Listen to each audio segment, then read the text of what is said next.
Jeremy has asked me to say something controversial in relation to photosynthesis.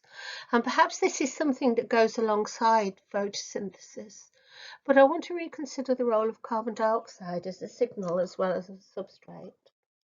We are all perfectly aware that CO2, carbon dioxide drives photosynthesis, and that of course can lead to downstream signaling itself through sugars and other molecules. And we know very well that carbon dioxide is an important signal for stomatal closure, and high carbon dioxide triggers stomatal closure through quite a well-characterized pathway. But why do we limit our understanding of carbon dioxide signaling only to stomata and not consider that CO2 signaling of this type might occur in all cell types? CO2 signaling, as we know it today, is possibly linked to plant immunity, as well as other pathways. Stomatal closure is a really important response to the presence of pathogens, and is linked to immunity. So CO2 signaling itself is possibly linked to triggering of pathways associated with immunity, and that this could happen in all cell types.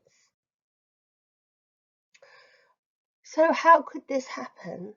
Well, the receptors that can perceive carbon dioxide are probably present in all cell types, and of course one of the main ones could be carbonic anhydrase.